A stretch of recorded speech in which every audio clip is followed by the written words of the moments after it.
అంతర్జాతీయ యోగా దినోత్సవం సందర్భంగా జెడ్పీహెచ్ ఉన్నత పాఠశాలలో యోగా అభ్యాసం కార్యక్రమం నిర్వహించారు. ఆయన మాట్లాడుతూ తమ ఉజ్వల భవిష్యత్తును ఆరోగ్యకరమైన జీవనం కోసం యోగాను తమ దైనందిన జీవితంలో భాగంగా చేసుకోవాలని సూచించారు. నేటి ఆధునిక కాలంలో ఎదుర్కొంటున్న అనేక శారీరక మానసిక సమస్యలను యోగా ఒక దివ్య ఔషధంగా పనిచేస్తుందని తెలిపారు. యోగా గురువు చేత సూర్య నమస్కారాలు, ప్రాణాయామం, ధ్యానం వంటి యోగా ఆసనాలు చేయించారు. ఈ కార్యక్రమంలో విద్యార్థులు, ఎంపీడీఓ సిబ్బంది, సచివాలయ సిబ్బంది, అంగన్వాడీ టీచర్లు, డ్వాక్రా మహిళలు, ఆశా వర్కర్లు, ఉపాధ్యాయులు పాల్గొన్నారు. గొప్ప శక్తి అనేది మనకు యోగా ధ్యానం వల్ల కలుగుతుందని నేను కార్యక్రమం ద్వారా ఈ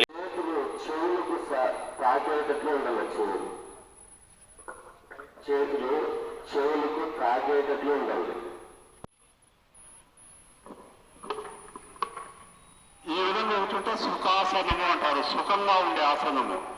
ఈ ఆసనంలో కొంచెము కాలు ఈ విధంగా వేస్తే అర్ధ పద్మాసనము.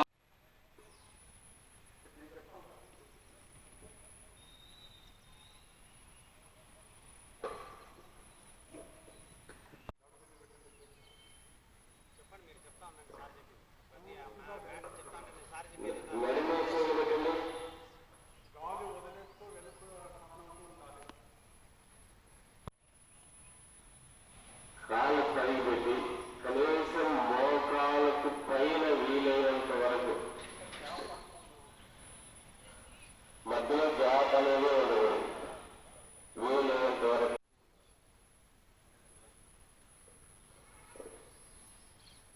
మనం వేసే ఆసనాలన్నీ ఫలితాలు సాధిస్తారు. అలాగే కుటుంబ జీవితం గడిపే వాళ్ళు, అంటే పెద్దల దగ్గర వివాహమైన వాళ్ళు కూడా మనకు ఎన్నో ఉంటాయి. కుటుంబ సమస్యలు, సమాజ సమస్యలు ఉంటాయి. వాటి అన్నిటిని సులువుగా పరిష్కరించుకుంటే ఒత్తిడి